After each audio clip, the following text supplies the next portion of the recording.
Ya, terima kasih Anda masih bersama kami dalam Ada Apa Berita. Pemirsa, sensasi yang diciptakan Joko Widodo saat memimpin kota Jakarta rupanya semakin menaikkan popularitasnya di masyarakat.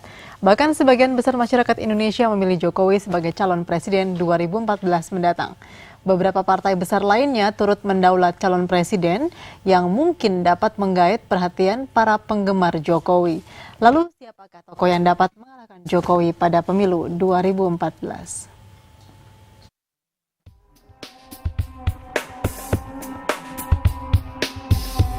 Badan survei bernama Sugeng Sarjadi School of Government atau SSSG, Kamis siang mengumumkan hasil survei mengenai pemenang konvensi Partai Demokrat. Menurut survei, jikapun harus memilih tokoh calon presiden dari Partai Demokrat, rakyat hanya menginginkan Menteri BUMN Dahlan Iskan yang maju pada pemilu 2014 mendatang. Itu berarti, Dahlan mampu mengungguli tokoh dari internal Partai Demokrat. Namun sayangnya, lagi-lagi menurut survei, perolehan suara Demokrat pada pemilu legislatif 2014 mendatang sangat rendah. Abaikan rayuannya dan katakan tidak. Konon kabarnya, mayoritas rakyat Indonesia meragukan janji manis kampanye para kader Partai Demokrat yang ternyata malah terlibat sejumlah kasus korupsi dan melupakan amanat pemilihnya. Bersama kami, katakan tidak pada korupsi. Meski sejumlah lembaga survei berkutat dengan hasil yang unggul di posisi kedua dan seterusnya, namun di posisi teratas dan unggul dari bermacam kriteria survei, Gubernur DKI Jakarta Joko Widodo tetap jadi yang nomor 1 sebagai calon presiden idaman. Jokowi dinilai tegas terhadap bermacam kebijakan, mendengar serta mengayomi warganya, dan dianggap lahir dari jeritan hati rakyat jelata yang menginginkan pemimpin arif bijaksana.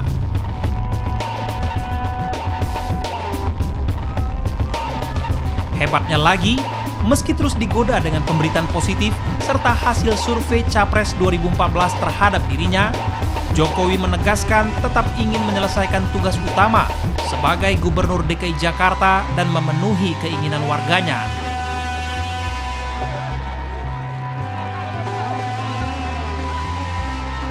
Kepopuleran Jokowi menjadi perhatian khusus Partai Demokrasi Indonesia Perjuangan (PDIP). Partai pemilik Jokowi itu segera membahas kekuatan partai jelang pemilu 2014 mendatang.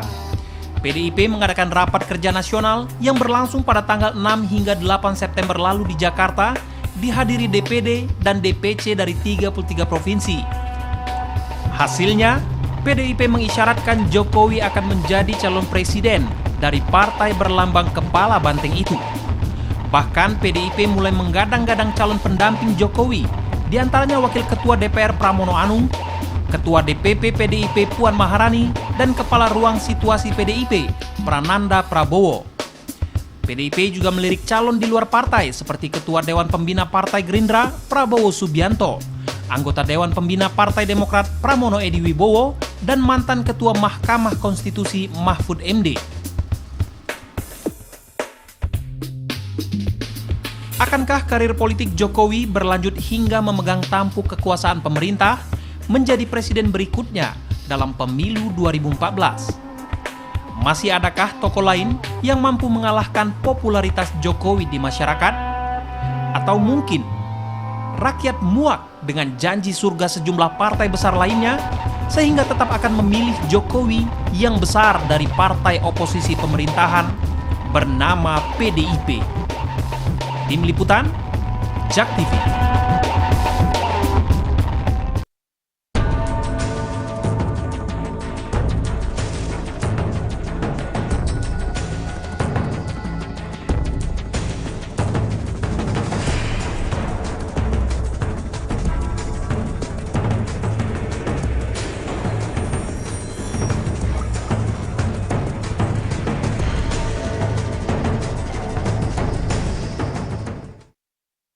Ya, pemirsa, paling tidak setahun ke depan kita akan memiliki presiden yang baru. Namun demikian, baru belakangan ini Joko Widodo masih yang memimpin teratas sebagai calon presiden yang paling idaman yang terbukti melalui berbagai lembaga survei.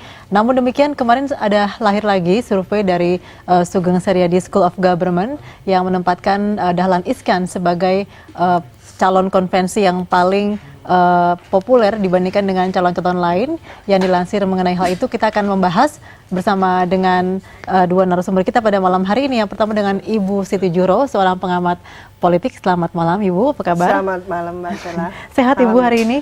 Alhamdulillah, agak batuk dikit. Terima kasih bisa hadir bersama kami di JAK TV. Dan juga bersama dengan Mas Ilman Nafian, dia ya, Kepala Riset dari Sugeng Saryadi School of Government. Selamat malam, Mas Ilman. Ya, terima kasih bersama kami. Silakan juga nanti jika Anda ingin berpartisipasi bersama kami di nomor telepon kami di 02151555111.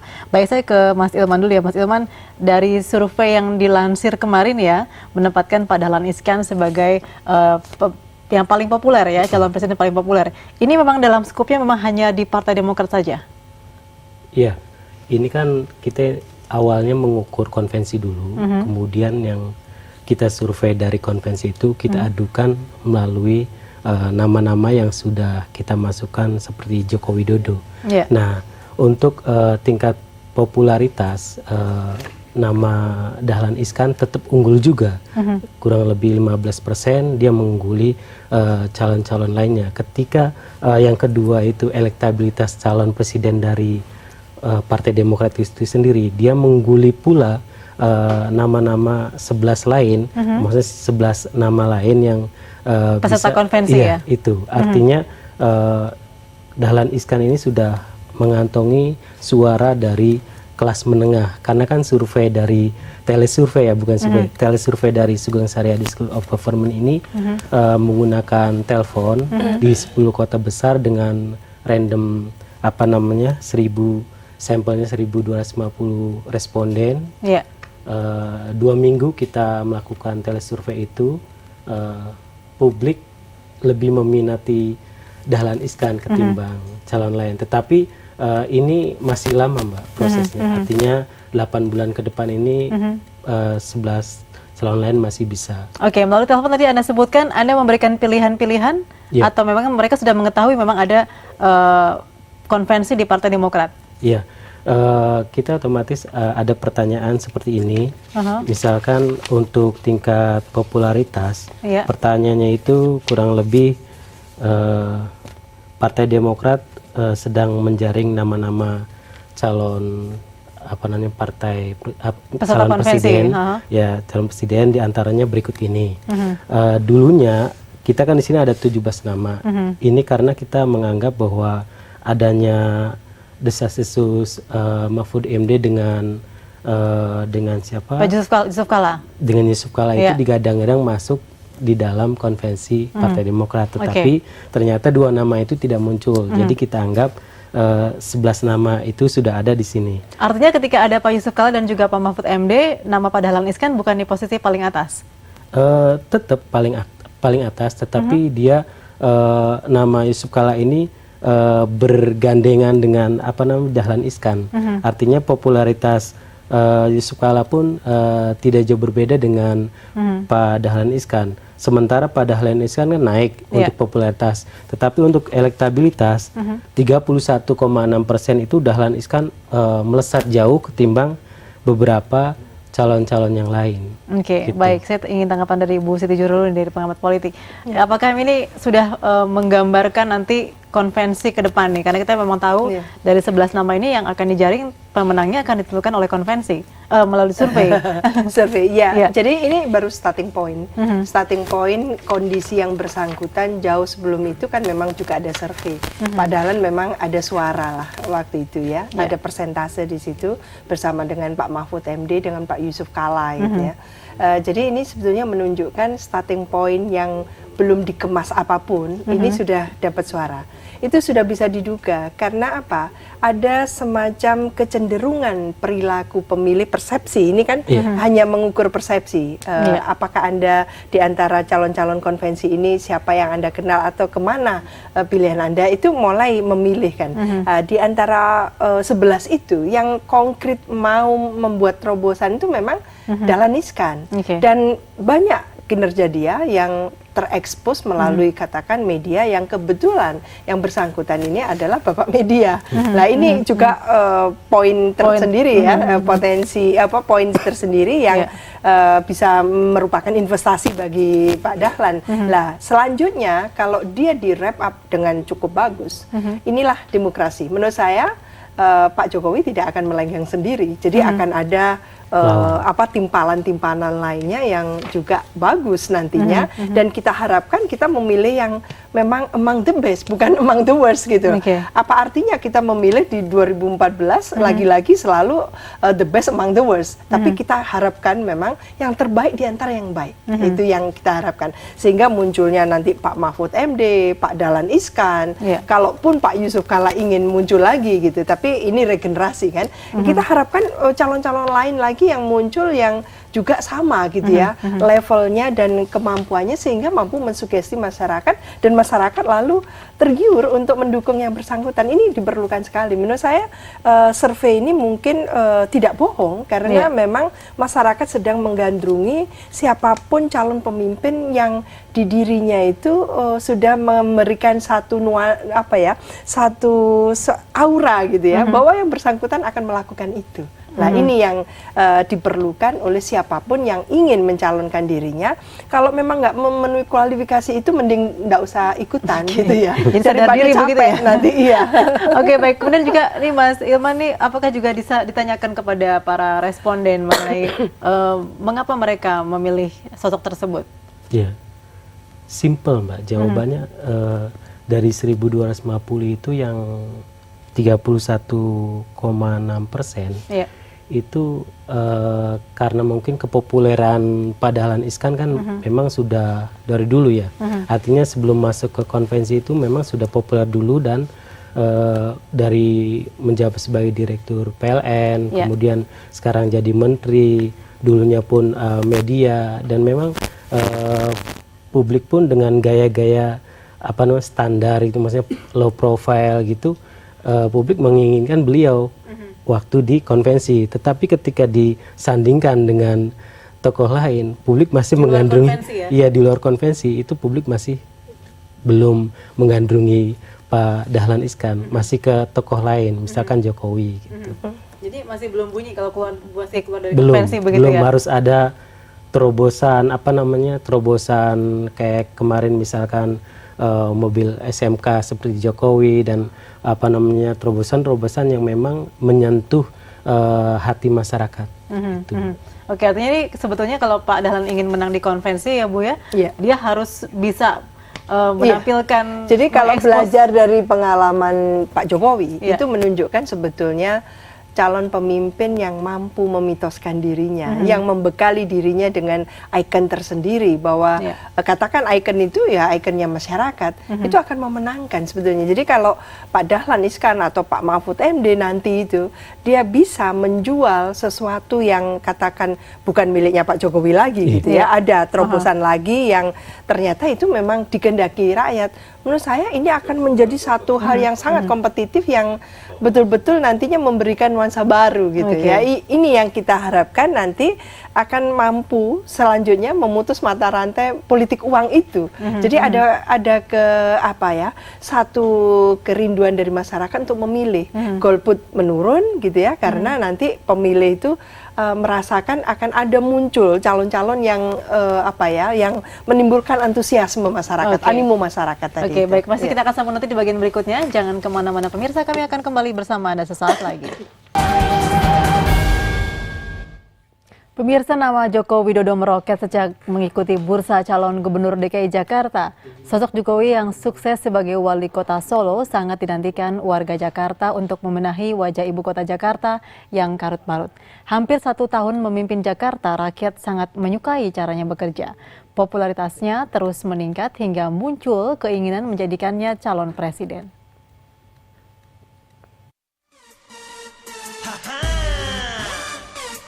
Joko Widodo dan Basuki Cahayapurnama dilantik menjadi Gubernur DKI Jakarta Oktober 2012 lalu. Harapan besar warga Jakarta berada di pundak Jokowi dan Ahok untuk membenahi carut-marut wajah ibu kota.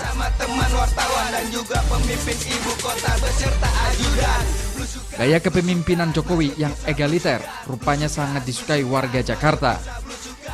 Sesuai janji kampanyenya, Jokowi lebih banyak berada di lapangan daripada di kantor.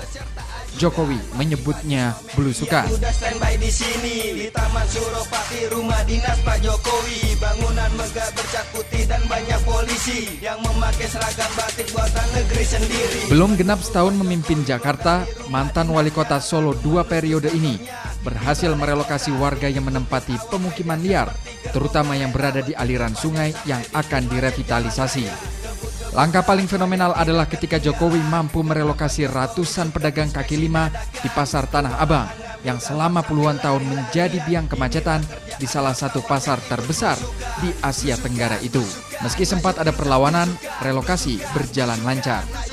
Pedagang dipindahkan ke Blok G Pasar Tanah Abang dan memperbaiki seluruh fasilitas demi membantu promosi pedagang. Aksi pria kelahiran Surakarta 21 Juni 1961 ini ternyata mengundang decak kagum warga. Popularitasnya terus meroket. Lembaga-lembaga survei pun merilis elektabilitas Jokowi melampaui tokoh-tokoh nasional lainnya dalam bursa calon presiden. Jokowi pun berkali-kali telah mengatakan lebih memilih membenahi Jakarta daripada ikut pemilihan calon presiden 2014 mendatang.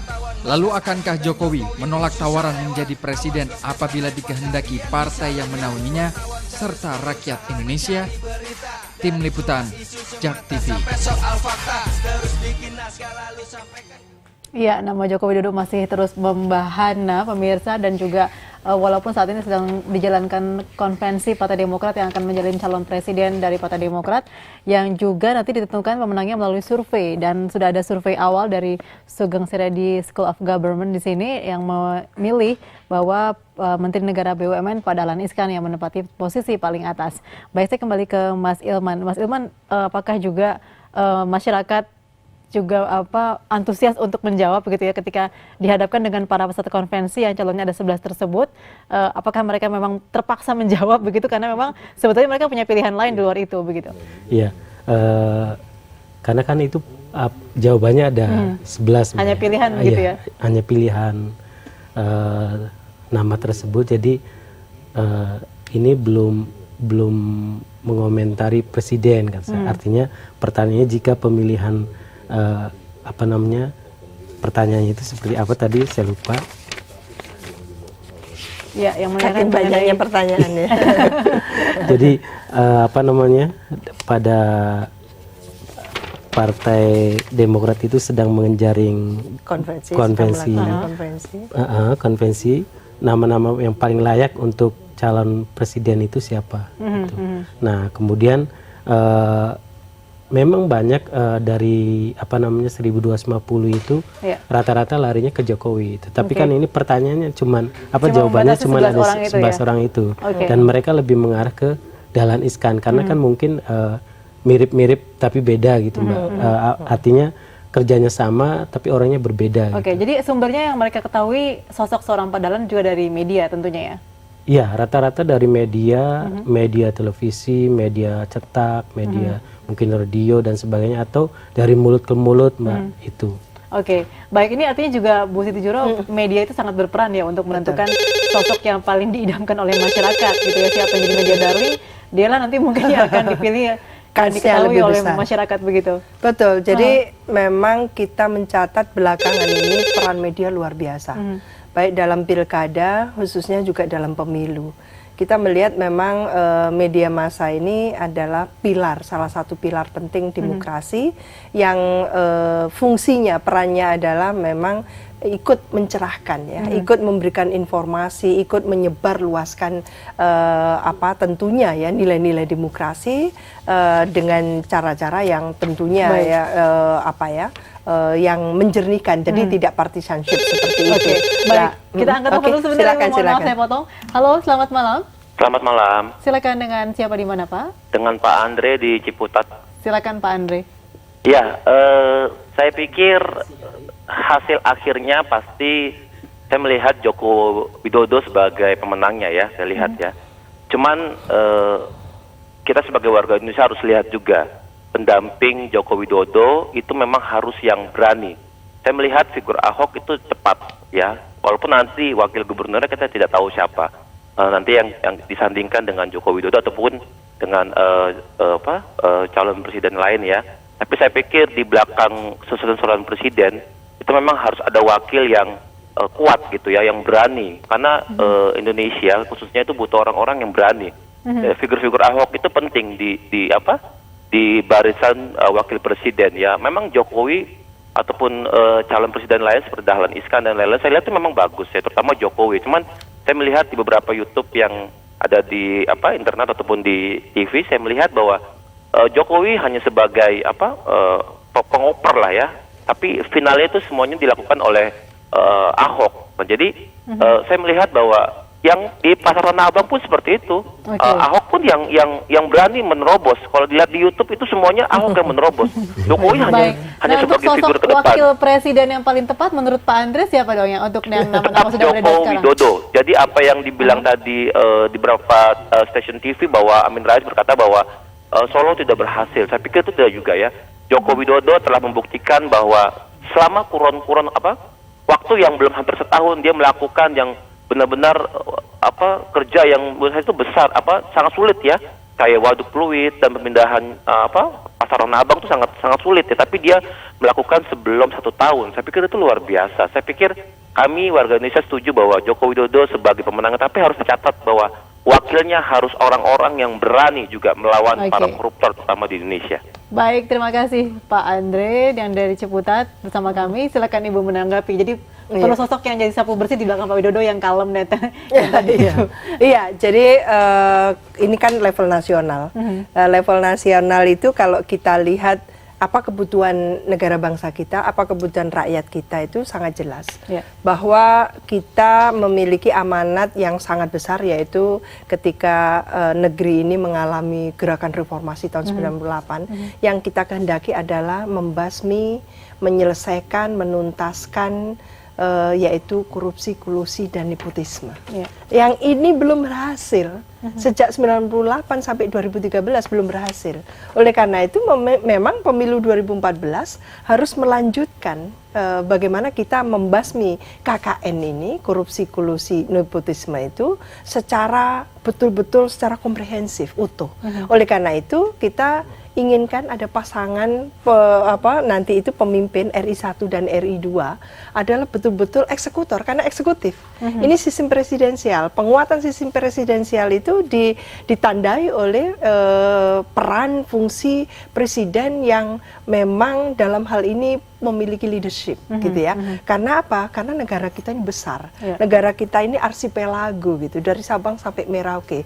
Oleh karena itu memang leadershipnya harus terasakan. Siapa yang mengurusi urusan-urusan internasional, urusan eksternal gitu. Siapa yang harus membenahi kelembagaan kita. Jadi ada yang mengeksekusi hubungan mungkin diplomasi dengan luar negeri, bagaimana katakan kedudukan kita, peran fungsi kita, baik di ASEAN, baik di Asia Tenggara, lalu pindah ke Asia Afrika gitu ya, Asia Pasifik, langsung ke fora internasional. Lalu bagaimana ke dalam sekarang? Siapa yang akan mengurusi reformasi kelembagaan kita? Lah ini butuh orang-orang yang eksekutor juga gitu. Artinya pembagian tugasnya itu pun harus jelas juga gitu ya. Iya, orang yang paham hukum kalau perlu kan, karena law enforcement kita harus mengedepan ke tentunya untuk pembangunan Indonesia ke depan ini. Oke, baik. Sebelum ke Mas Ilman, tanggapannya kita kembali angkat telepon ya dari pemirsa ya. Selamat malam. Halo. Halo. Oke, mungkin volume televisi tolong dikecilkan terlebih dahulu. Mohon maaf, Bapak, Ibu. Halo, selamat. Iya, selamat malam. Silakan, Pak.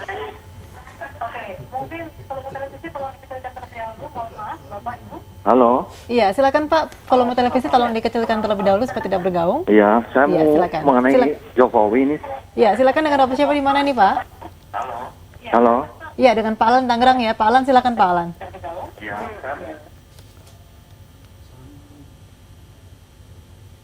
Pak Alan langsung saja Pak, silakan Pak. Oke, terputus, baik. Ya Mas Iman apakah dalam survei juga sempat ditanyakan mengenai sosok yang cocok jadi wakil presiden disandingkan dengan Pak Jokowi, mungkin juga ada tanggapan dari masyarakat. Ya, dalam survei yang kemarin baru dirilis, kebetulan kami belum bisa menyandingkan satu dengan yang lain. Artinya kami belum mengukur satu pasang dengan pasangan yang lain. Karena mungkin keterbatasan dana dan waktu. Belum dipertanyakan ya.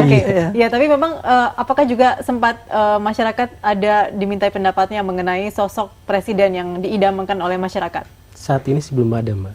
Artinya biarlah Jokowi terkenal dulu, barangkali nanti wakilnya itu siapa aja itu mau.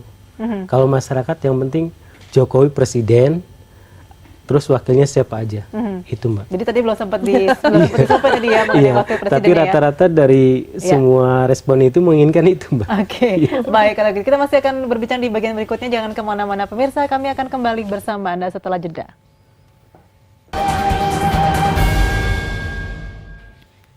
Ya, terima kasih Anda masih bersama kami dalam Ada Apa Berita. Ya, kita sudah sampai di bagian akhir ini, Bu Siti Juro, mengenai jadi tidak ada sampai sejauh ini tidak ada yang mampu untuk menandingi Pak Joko Widodo begitu ya. Tapi kalau dari surveinya Mas Ilman dan teman-teman, baru Pak Dahlan Iskan itu pun masih level konvensi, belum disandingkan secara nasional dengan tokoh-tokoh lain yang sudah muncul begitu. Tapi kan ini laga belum dimulai gitu ya istilahnya. Jadi masih pra gitu ya. Pemilihan gitu. Jadi kalau pemilihan benar gitu sudah masing-masing partai pasangan calon sudah dideklarasikan dan itu baru kita bisa menilai siapa yang jauh melesat gitu, siapa yang terus membayang-bayangin. Kita harapkan memang di era demokrasi ini tidak ada dominasi satu. Sebagusnya memang ada timpalan, ada kompetisi yang free and fair gitu ya di antara pasangan-pasangan calon supaya siapapun yang memenangkan itu betul-betul merasakan kemenangan yang utuh gitu. Jadi bukan kemenangan dalam kesendirian karena memang calon tunggal seolah-olah seperti itu, tapi kita harapkan ada kemenangan yang utuh tadi. Kemenangan yang dia raih dengan susah payah dan memang untuk meyakinkan rakyat dan memang akan ingin mendedikasikan dirinya ke rakyat. Lah ini bagus sekali kalau pemilu 2014 bisa menjadi satu tiang pancang kita melakukan kita, itu. Iya, itu luar biasa. Oke, baik, kita angkat lagi telepon dari pemirsa. Selamat malam. Ya, selamat malam, Mbak. Iya. Silakan Bapak, dengan Bapak siapa di mana? Iya, selamat malam. Iya, Bu. Ya, langsung saja Pak. Oh, itu orang lain yang masuk. Oke, kami mendengar Bapak dengan jelas, silakan Pak. Iya, saya ingin menanggapi itu ya tadi pendapat Pak Amin ya.